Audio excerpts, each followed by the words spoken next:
Hello Hello everyone everyone, and Katribu. Katribu. I am Jojo Silvestre. And I'm Luis. I'm sitting in for Miss Dina today because she's busy. Hi, Sir Yeah. Jojo. Hello and welcome to Spot- Tribune Now's Spotlight. Spotlight.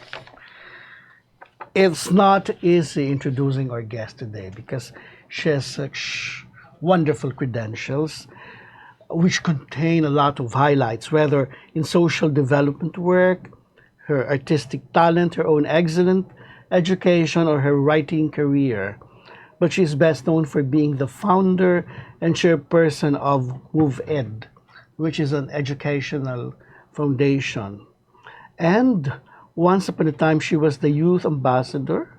Oh, she founded the Habitat Youth Council, but that was before. Now she's focused on the thing she does for her own baby, which is MoveEd. Yeah, and she is an artist, and through the years has designed fans, jewelry, ethno-inspired clothing, stationery, tissue boxes, and candles, I should say. Usually these are for charity purposes. Like when it's Christmas, so an organization would sell and they would ask her to design something for them because she's a great designer, you know. Kwan lang niya yan, a vocation. Uh, she advocates the preservation of Philippine eagle. Isa yan sa kanyang top concerns ngayon. And yes, she's a columnist, but not with us. So I won't mention anymore. She writes articles, and just recently, she came up with a volume on her grandaunt, Chito Madrigal Collantes. So it's about the lady, her philanthropic work, her education, most importantly, how she shared her values with our guest. Okay, wow, it's quite long, but I hope you understand. She is a graduate of the Barnard College of Columbia University in New York, where she was consistently a Dean's Solicitor, a most sought after speaker of various international and national conferences and gatherings, and she is the recipient of numerous awards, and I can only name a few because there are a lot, like the Habitat for Humanity 2008, how do you pronounce these? NIA Awards for Distinguished Volunteer Service, the Giordano Award for the World Without Strangers campaign, and the 2013 Outstanding Volunteer Award from the Resource Alliance Global Awards for fundraising. And there's a lot more. Okay? At a young age, she has been receiving all these awards, no? I could go on and on, Luis, but I think this is very important to you. Her grandfather graduated or studied in your school.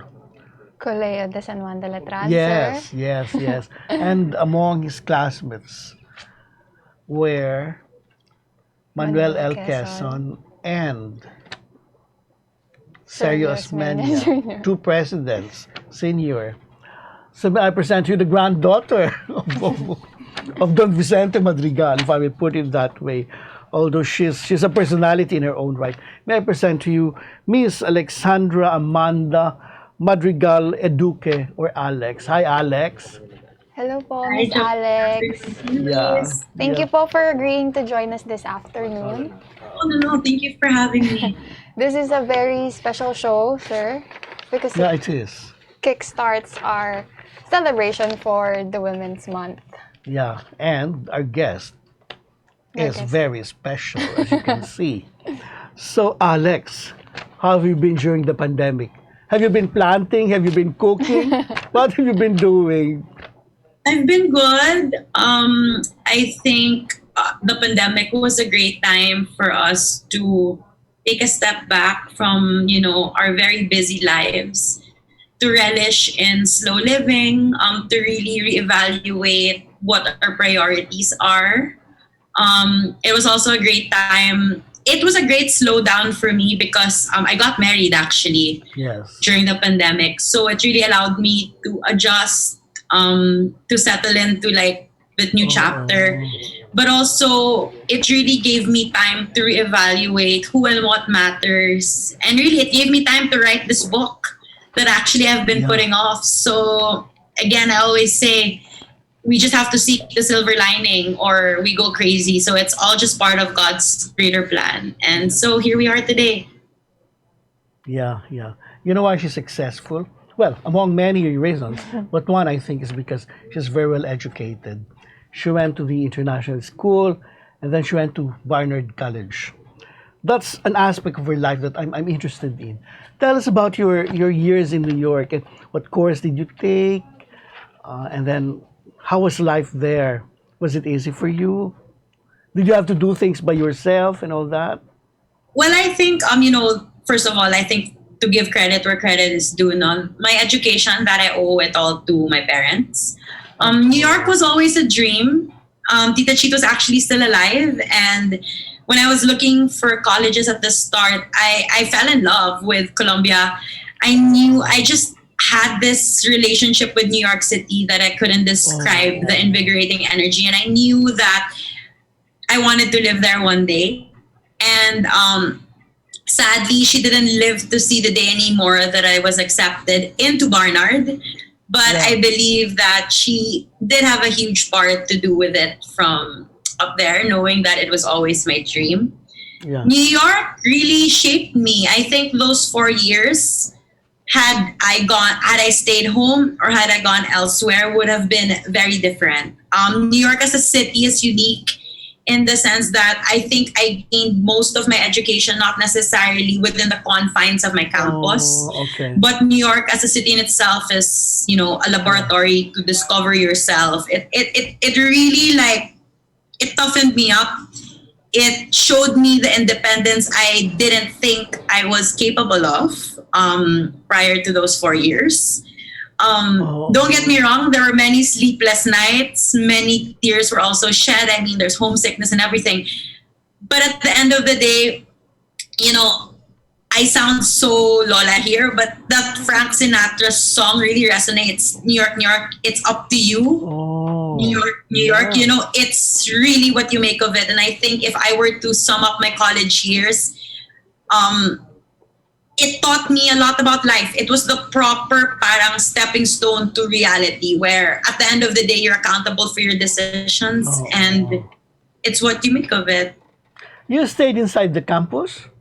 You were in a Yes, dorm? I dormed, yes. Oh, okay, okay. You had your responsibilities, I guess. Or you just studied? I mean, of course, part of it is the first time I lived alone and lived away from home. Okay. Majority of it was really spent studying, but I won't lie, I was still privileged when I was over there. I dormed for my first 3 years and then I decided to live off campus. But even when I was dorming, Yeah. I was able to find like a Filipina woman who could help me out Oh, with that's my good. course. Yeah, So I think, yeah. okay, here, we're like helping you out with everything. But at the end of the day, I'm not gonna pretend that I lived the Cinderella life over there. I was still more blessed than the norm, but at the end of the day, again, as I said, you gain what you get what you gain from it. You get what you put into it, and so it's what you gain and what you do with the experience that matters. Yeah, yeah. So, what were your study habits? Did you have sleepless nights just Oh yeah, concentrating for sure. on your book? At the start, I felt like this little goldfish that was lost in like this huge ocean. Parang I thought ISM here had prepared me, Yeah. and it did. But college abroad is different. The competition is something else. I think Wow. aside from the rigorous academics, it's really the competition among I guess that's part of when you go to an Ivy League or when you go to an institution that's really renowned for such thing and it's hard to get in. Yeah. You're among the cream of the crop, so to speak. You're among the best of the best. And I would tell my mom sometimes I've never felt so dumb in my life. Yung parang it's like, wow, I thought I was smart.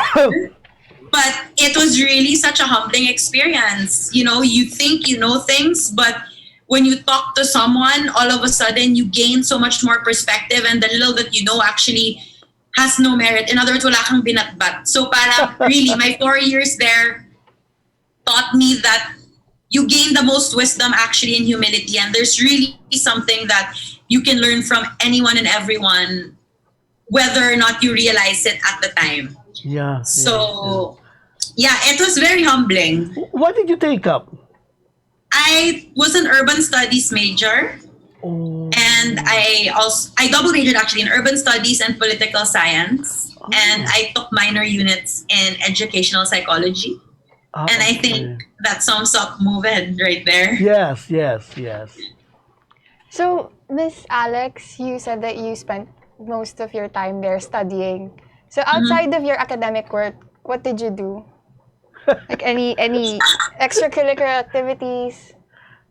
Or Of course, parang, at the end of the day, it's like, because I spent so much of my days studying, parang, you have the choice to sleep or to go out and have a social life with friends. And it's about balancing those two acts. And, I did both, honestly. I also didn't allow that aspect of my life to suffer because I figured, at the end of college and at the end of all of this, it's the networks you gain also and the friendships you form that you'll be able to take away. Yeah. So, right. it really taught me how to balance things. So yes, to answer your question, what would I do in my spare time? I would travel home when I had the luxury of time and enough days to do so. I would hang out with friends. We would also travel within the US, to Boston, to different states, so yeah, and I'm super grateful for that experience because when I look back now and see how this pandemic has altered, not only it's altered everyone's lives, but, most especially the lives of kids who are abroad for college, I really feel bad because these are kids who, went through the rigorous process of acceptance, really wanted to, make a new life for themselves abroad. And a lot of them are either homeschooling still or, inching their way into starting college amidst a pandemic. So it's a very, very, very different experience. I think that they're going to gain from it, but that's not to say it's less or more. Again, it's really what you make of it. Yeah. Let's backtrack. Let's talk about your childhood and your teenage years here in the Philippines and ISM. So how was it like? Were you just at home, or what were your passions as a kid, as a little girl? Dolls? Jack Stone? No, I like dolls. I love Barbies. And honestly, my collection still exists now. Wow! So I was very much a girly girl. I love dolls. Yeah. I love stationery. Anything stationery. So stickers, colorful papers, pens, and I love jewelry, even as a child. Ah, really? So you can imagine how that must have progressed. But even as a child, I would buy all these kits and buy beads. I would buy beads from mga like Divisoria, from Cardenas, and I would just be making bracelets, necklaces. And I remember I would even sell them to the house help for 5 pesos. But you didn't go to Divisoria. Someone bought this. Oh, I would. Because those were the years that my mom's office, it was still the shipping line. And so the office was in Escolta. So during our summer vacations, we weren't really made to stay at home to play and stuff like that. So we were made to go to the office. So I would go to the office with my mom. I guess as a young girl, we were always exposed to it. And so I always appreciated, what my mom did, what my grandparents did, because I would see them in their workplace. And so, of course, what's there to do for a child after an hour of photocopying things and typing? I discovered the treasure trove that was Divisoria that housed everything I wanted, from ribbons to beads to garter to, And so I remember when 168 opened, I was like the happiest kid alive. And, so it's I would nice make to know. bracelets, necklaces, I would sell it. Ewan ko, napipilitan natin yung mga staff bumili. Pero, yun na yun. But it's nice to know that you'd also go to Divisoria. How about high school? How was ISM?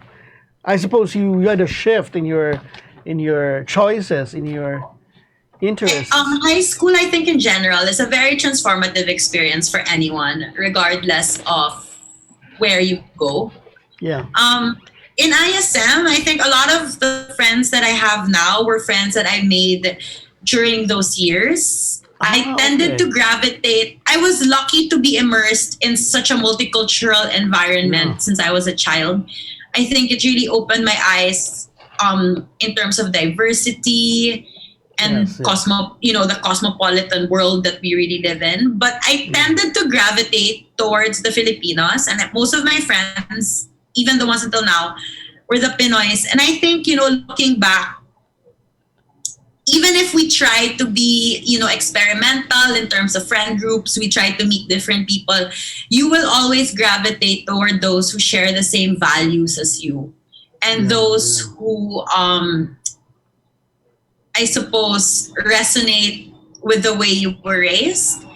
And Mm. so I have ISM also really to thank for helping me discover my passion. It was in high school when I first volunteered for Habitat for Humanity. And Oh. it was because of a service learning trip that international school mandates for all their students. And there was no Mm. turning back. Yeah. So there. Yeah. Okay. Planted the seeds in my being, so to speak. And I think being in an environment like ISM that's rigid but gives enough room for flexibility and diversity really allowed me to discover that. Yeah. Yeah. Yeah.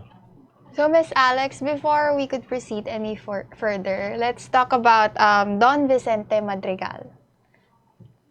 Sure. What do you know about him? I Tell mean, us, how tell is he us more affected? about him. Yeah. Tell us. Yeah. I mean, to be honest, he's my great grandfather. Yeah. So he's Tita Chito's father and my biological grandfather's father. I Yeah. never reached him. Yeah. Yeah. He sadly passed away already by the time I was born. Oh, yeah. But that's not to say that we don't know about him.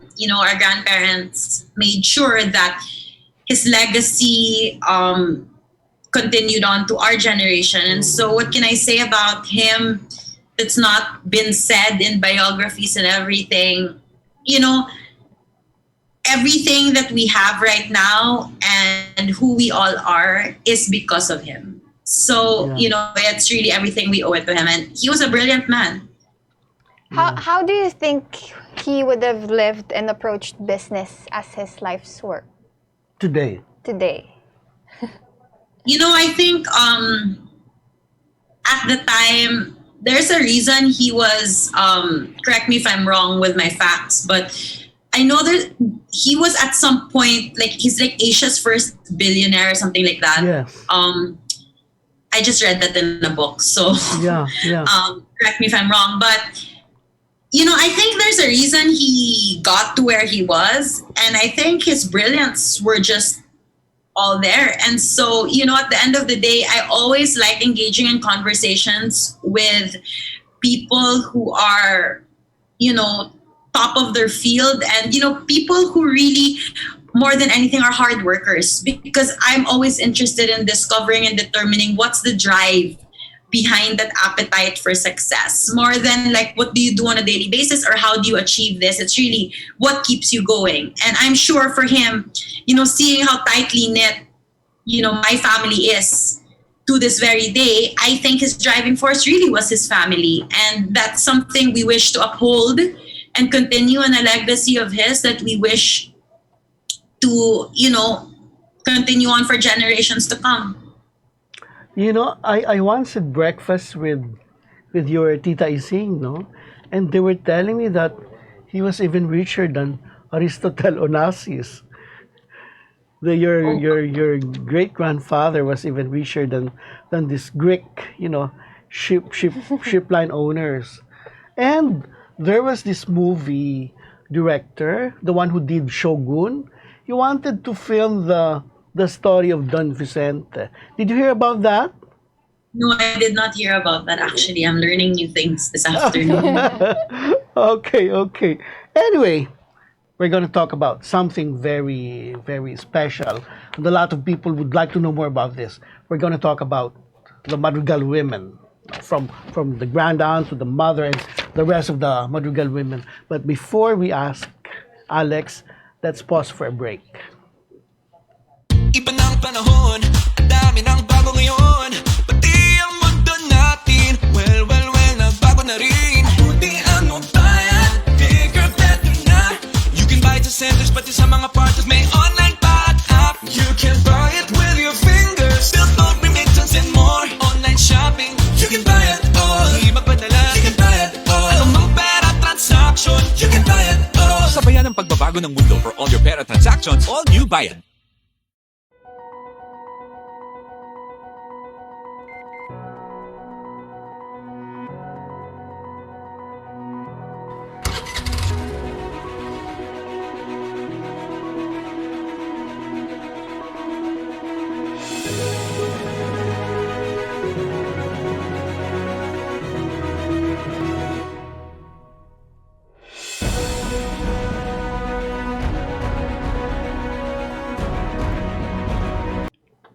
And so we're back. And as I was saying, we were going to ask Alex about the Madrigal women. Alex, tell us about the Madrigal women. Maybe we should start with your great grandmother, who was a paterna, of course, but you know, she might have, for sure, she learned a lot from Don Vicente. To start with, how was Susana what I know Paterno? about Lola Susana, Yeah. that's what we call her. You know, she was actually the entrepreneurial one who made a lot of the investments. And so together they were really a team. And, you know, the family, I mean, the Madrigal women, I think in general, they're fiercely loyal. They're also very strong in their own right. Parang to them, you know, people always say we're super clanny. Because I think to a point sometimes people get intimidated because we're always together. And we're very much one for all and all for one. So it's basically, we can talk about each other, but parang don't talk bad against any of us kasi lahat na kami kaaway mo. You know, it's a very, sort of, I guess that's also my generation also. It's a very cliquish thing. The Madrigal women, I think, know what they want. And that's a trait that, you know, I was raised with and that I'm grateful that I know. I mean, it can go both ways, but in my life, knowing what I want has actually, you know, pointed me the right direction and has given me the drive to achieve things. Again, I sadly wasn't able to meet Lola Susana, who was my great grandmother, but I've only heard the best things about her. My mom and numerous other cousins and titas were named after her, as were a lot of the titos, Vicente. Yeah. So, I mean, it's really preserving that legacy that they really gave us. So tell us about Doña Chito, your grand aunt, because she was the most popular, I guess. Well, they were all popular, like Doña Pasita, Senator Pasita was also popular. But tell us about Chito Collantes. Well, Tita Chito, no? Or as Tita Coco, as our generation would call her. Why Coco? I don't know who started that actually, but someone couldn't say Consuelo, parang Tia Consuelo or something, so it became Coco. Okay. But she totally jumped into that nickname and everyone was, it became Tita Coco. But I think, you know, she was a modern woman before the term modern woman was even coined. A lot of my greatest lessons in life I learned from her. I may not have realized or known it then, but you know, now that I'm 30 and I look back at things that I've done and things that I am yet to do, a lot of the times my conversations with her come back.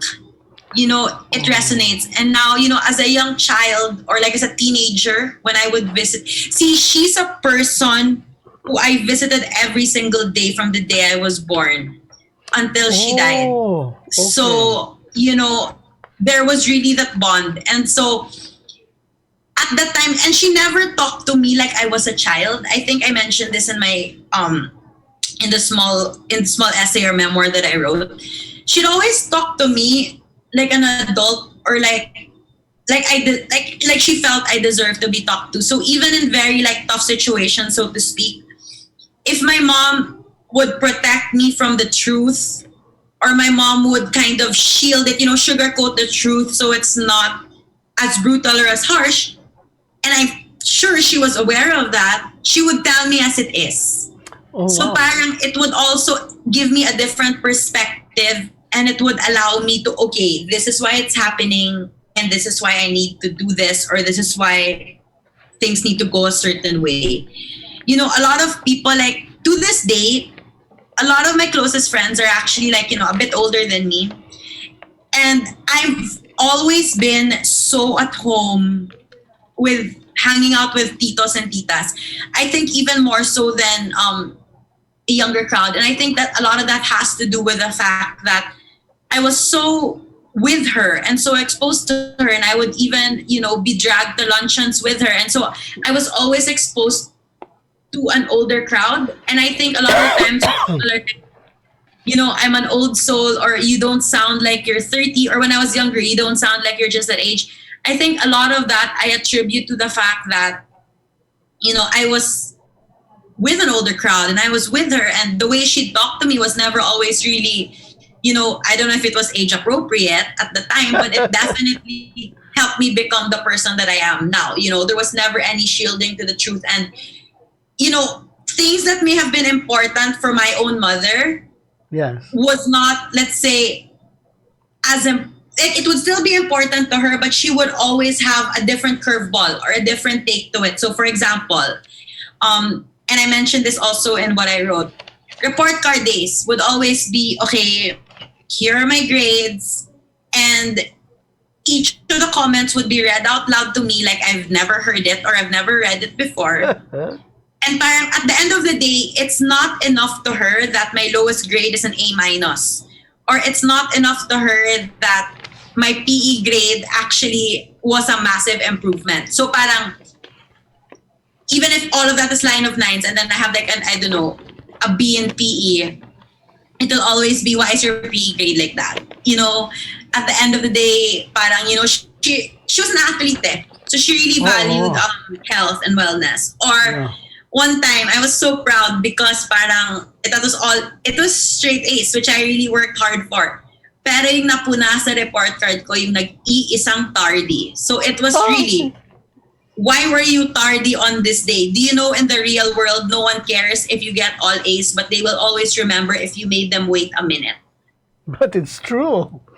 And then I realized, oh my God, when I got to know it, it's so true. Parang for her, punctuality was the most basic form of respect. Yes. And even if there was an explanation to that one tardy, and I will never forget that one tardy was because I had to go to the US Embassy in the morning to get my student visa. Oh. To her, it was well scheduled at the time where it doesn't interfere with what you already have planned, So it was always parang, there was always it was always, to her, she had many different important things, but to her, what's really important was how you made people feel. Okay. And that I realize now it really matters a lot. People always remember how you made them feel. Yeah. Or if I made them wait. So, yun. Yeah. Were you ever scared? If I really say to anything, I'm like freaking out. Were you ever scared of her? Like, I can imagine she was strict, but at the same time affectionate. But were you scared of her? I don't think I would use the word scared. Okay. Maybe because I was already, you can ask my mom that, but on my end, maybe because I was more of like a grandchild. So there wasn't much, parang the discipline was still there, but she was much more lenient. I guess there was definitely a very, very, very high level of respect where you didn't want to disappoint.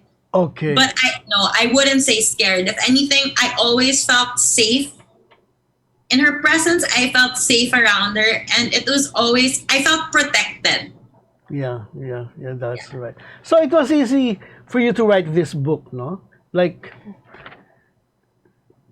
it was easy for you to write this book because I mean, you it knew her was very well, no? it was actually hard Oh, because really? for me, I felt like I didn't know that I wanted to do her justice. Okay. And many people were asking me, please write about her, please write about her. But at the end of the day, she published Picture Me during her lifetime, Yes. which is an autobiography. And, no one can tell her own story better than the person herself. Yes. So I felt I was in no position to do that. But I did remember also that when she wrote the book, her foundation still didn't exist. Yes. And her foundation became a very, very, very big part of her life in the end. Yes. Yes. And so that's what I wanted the focus of what I wrote to be. How we're continuing her legacy through her philanthropic endeavors and how that really mattered, for her in the end. She wanted to make sure that, this foundation would continue well beyond her. And, its impact and numbers you can definitely find in this book. But in terms of the personal account on my end, I think, I wanted to write a story that would humanize her. People who know her or people had the privilege of knowing her, even engaging in a conversation with her, Jojo, I think you can attest to this, having known her, will know that she was a very special person. She was a very special woman. A lot was said about her. She was a successful businesswoman, a lawyer, a socialite, you name it. It was almost too good to be true, but I wanted to show people that soft core, that heart, that I had front row view of. Yes. How she was very nurturing as a person, how she was very inclusive, as a person. And how she welcomed everyone, from all walks of life into her home. And, I think at a very young age, I say it here, the staff Christmas parties was always something I really looked forward to because I got to play with kids, or those were kids of her employees who would all go to her house on a given day on Christmas. I got to play with kids who I normally wouldn't get to play with. And so, growing up, growing up, quote unquote, sheltered, I think I was also exposed to the realities of life early on because of her. Yeah. All of a sudden, I'm thinking of Enkar. Remember Enkar? Yes, Manang Ricardo, she did sadly pass away a few years ago. Yeah, that's right. I imagine that her staff stayed long with her. Oh, No? yes, they did. And in fact, we inherited a lot of her staff. They're still with my mom now Oh, that's nice. Oh, okay. when she passed. Okay. Let's talk about your mom, since you mentioned your mom, who's fun to talk with. But tell me, in what way is she a madrigal? Would she My have the mom's very same? strong. Okay. She may appear to be very demure, very proper, and all of that. But at the end of the day, she's not a pushover. She will do what she wants when she wants. She's very strong. She sticks to her beliefs. I think something about my mom that maybe a lot of people don't know, she's very God-fearing and she has strong faith. And I think that's gotten her through some of the toughest times in her life. But having said that, my mom's a lot like Tita Chito in the sense that she's very strong, but she also has a very soft heart. At the end of the day, she is a giver. Okay. Yeah. I suppose that runs in the family, especially among the women. Being a giver and being tough, and that would be... Strong. I'm of the belief kasi that the only way you can lead is by example. In the same way that the only effective way you can nurture a child is by how you live your own life. So no matter how much you preach and you tell a kid, don't do that, don't do this, but you actually are guilty of it. You're delivering a conflicting message. Okay. So it's always I always tell this to my friends who are parents. At the end of the day, the best way to parent is how you live your own life. And if there's something you want to change about how you yourself were raised, then you try to embody and emulate that. But it's so hard because at the end of the day, you don't know beyond the way that you were raised. I'm not a parent yet, but I can already tell, and I know that it's a very challenging and, daunting task. And though Tita Chita wasn't blessed herself with biological children, she parented so many. Yes. Myself included. And I think, I came into her life at a time where she already had so much experience to charge whatever actions to. She already had, she had already lived quite a full life by the time I came into her life. And I think I may have came into it in the best time, where she could really impart knowledge in me because of experiences that she's gone through. Like something I will never ever forget. Of course, at the time, it was like I was a teenager and it was the farthest thing, from my mind. I'm like, why are you telling me this? But one thing she would say over and over and over and over to me was, you're blessed enough to not have to get married for any other reason but love. Not societal pressure, not money, not parental pressure, not for a green card, not for anything else. Parang, she said, you promise me when the day comes, you will only marry for love and never settle. And, of course, you're telling that to a 16-year-old. And I'm like, what am I going to do with this piece of information, right? You just started into the dating foray. But I guess, she was preparing me. And as I grew up, sadly, she wasn't around anymore to meet who I eventually married. At the end of the day, that would just keep coming back to me, and now more than ever, I know what it means. Yes, that's true. So, yeah. So, Miss Alex, I'm just curious. Who is your best friend and your confidante among the relatives of your generation po? My generation? Yeah. Yes. So my generation, it would probably be, it's between my sister. Yes. And a cousin of mine, the daughter of Tita Gisela. Her name is Kiara, who's a year younger than me, who I grew up with throughout childhood. We were classmates in high school. She's really I would consider really one of my closest friends, aside from being my cousin. Okay. And that's rare, but that's who she is. But I think even more than both of them, it's my mom. Like, I really do tell my mom everything, and I feel like I even tell her things she'd rather not know. Okay. Yeah. That sort of level and sort of relationship. I guess growing up, I was more scared of my mom, and so I wouldn't really say much. And so that's who I had, I guess, Tita Chita for. But when Tita Chita passed away, and I was lost probably for like a couple years, right smack in the middle of my adolescence, I think, at that point I overcame the fear of my mother, and then it became her. Okay. Yeah. So I feel like, even if I'm abroad, the most random thing I will call or text my mom about, to the point that it's even become a joke sometimes. She'll joke to me and she's like, why are you still here? Like, I do visit her every day. Oh, yeah. Even if I'm married, like, why are you still here? Go home. Yeah. And I'm blessed, to have that sort of relationship with her, because I know for a fact that not all people, can have that relationship with their own mother. So. Yeah. Miss Alex, let's go to your paternal mother's mother.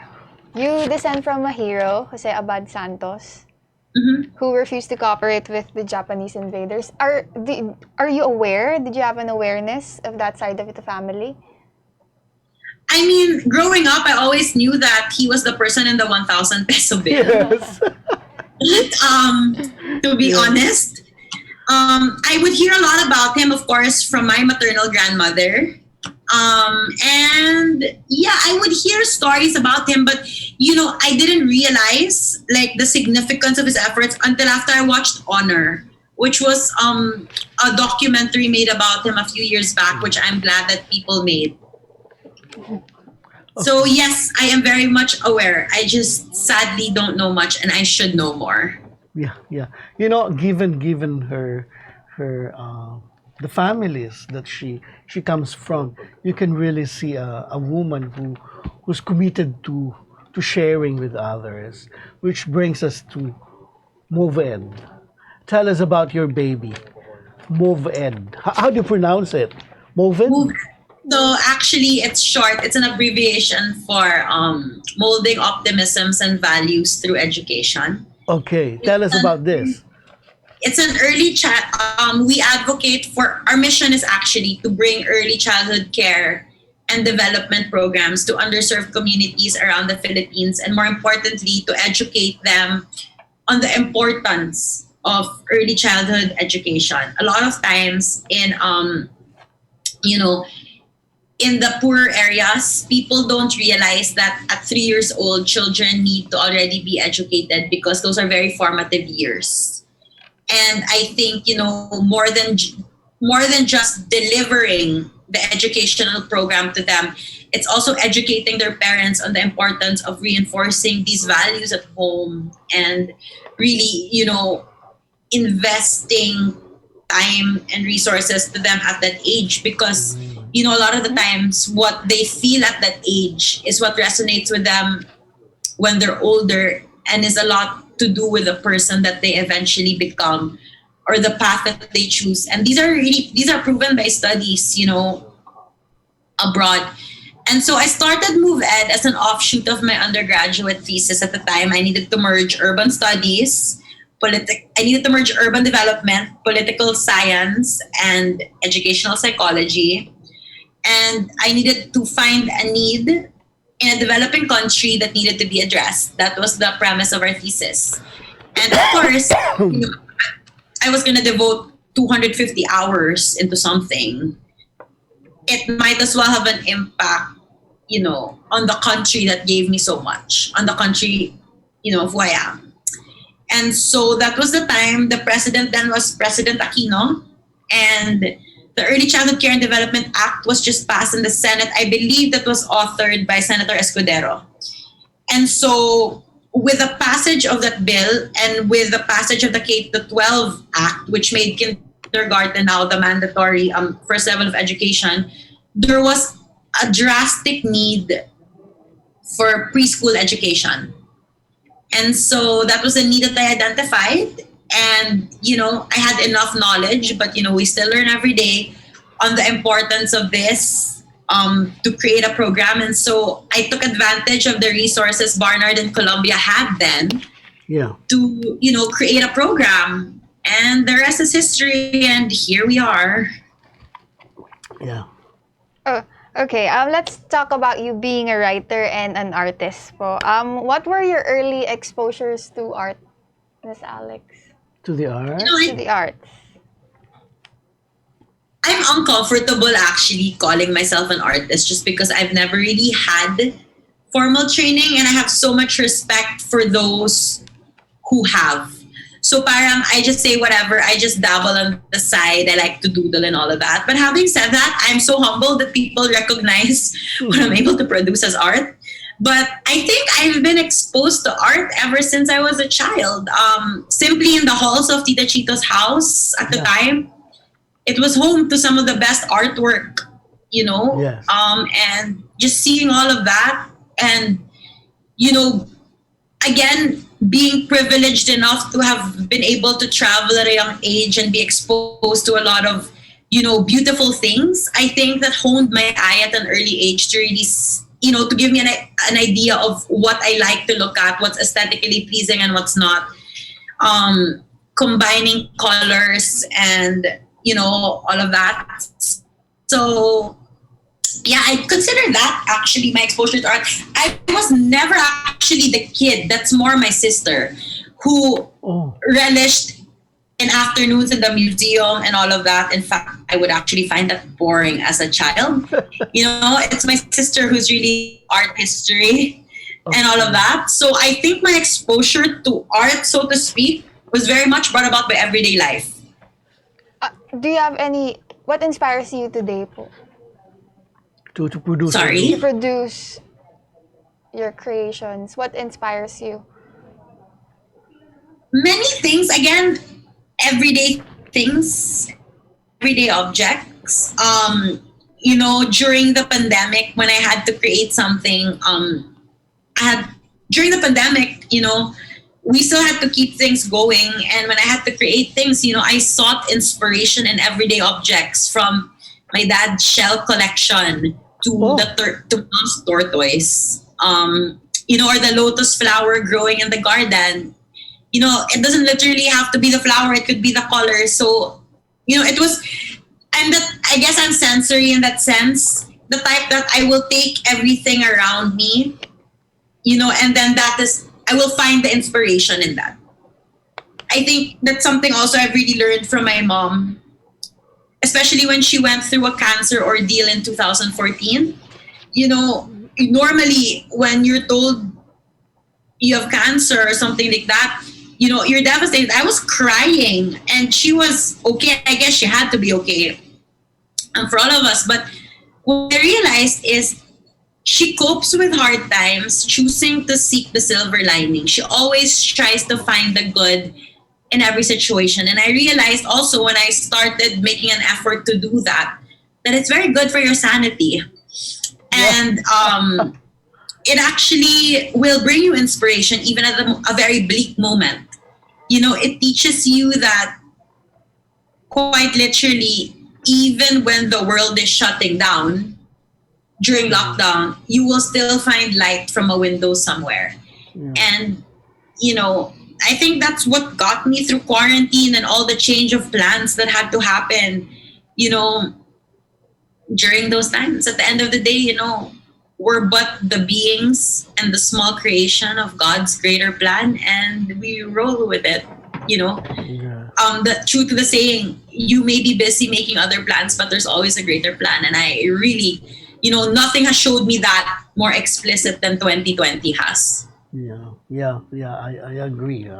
Yeah, like, how is it with you? Like, you've had to adapt, no? But Alex is very fortunate to have right in her family a lot of models, of examples, no? But I'm just wondering, outside of your family, do you have a hero, someone you look up to, you admire, you would like to emulate, you would like to be? Outside my family, that's a tough one. Are there heroes? Do you have? I mean, I wouldn't exactly say hero, just because I feel like for someone to be a hero, at least in my book, I would have had to feel direct impact from that person. So heroes to me, I suppose, are very personal. Okay. But if there's someone I'd really like to meet, it's the Queen, Queen Elizabeth. Oh yeah. I'm a big fan of royalty and stuff like that. So you can imagine how much I love The Crown on Netflix. So the Queen or any member of that royal family is top of my list. U.S. President Barack Obama was definitely someone I looked up to. He was a personality, and he was the president in my years in the States. And so I really felt the energy resonate, with us then. And I think he's a great guy too. So, Miss Alex, what is your wish for 2021? What is your vision for Moved?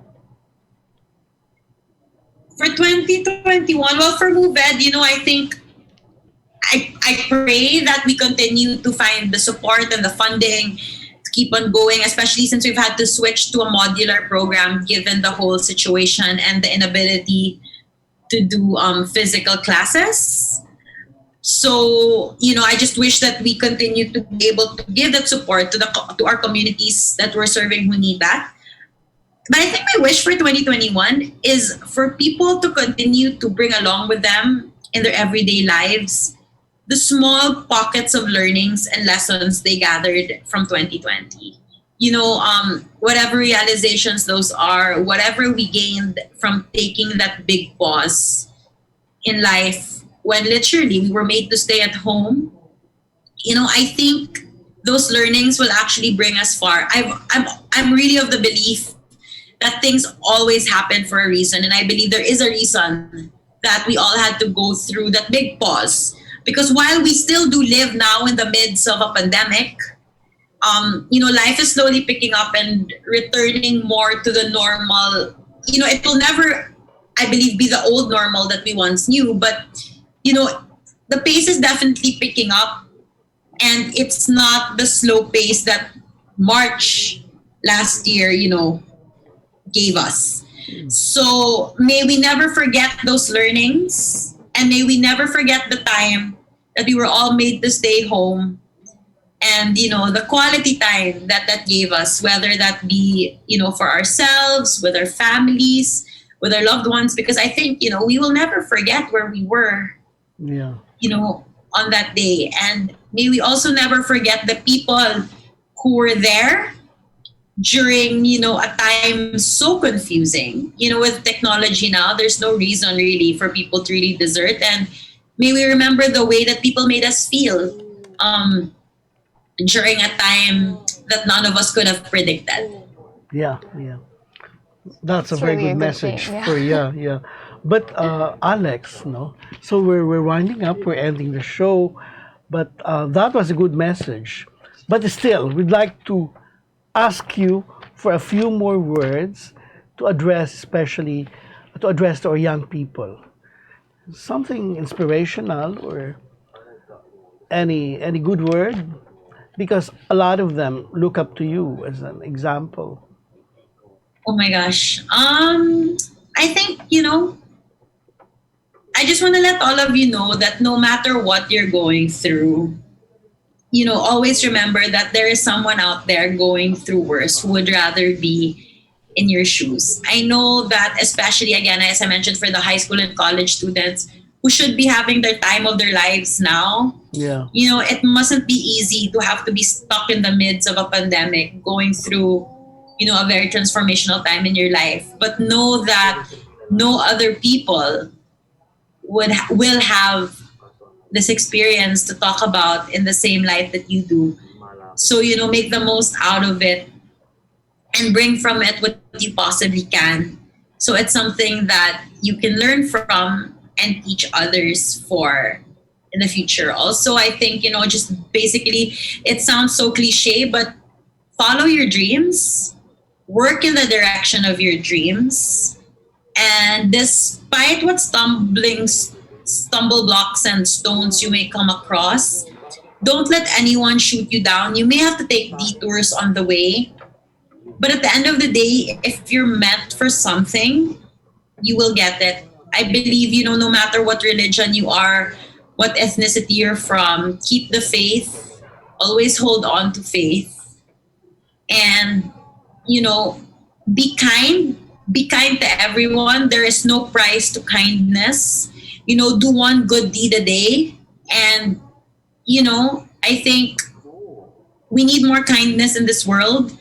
And really, if you put a smile on someone's face today, they will always remember that. And lastly, I think, something that I ought to share, especially seeing the competition that sometimes goes on in the younger generation. Guys, be generous. Be generous with your wisdom.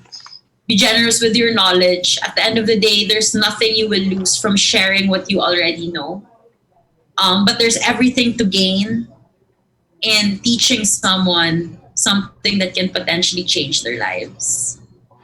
Thank you, Alex. Those were words of Kindness. wisdom Thanks for coming. having me. Yeah, Thank you yeah, po. yeah. It was a pleasure coming as they do from Alex, who has led a privileged life.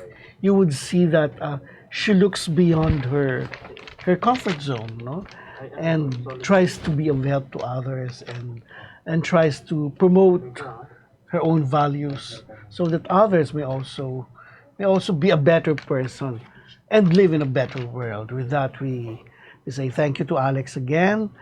This is Thank you, Jojo. Thank you, Luis. yeah, fun, fun, fun. I learned a lot from you. Wow. So thank you so much. This is Jojo Silvestre. And this is Louise Leeson. We've just had spotlight for you today. Thank you. And thank you, SM.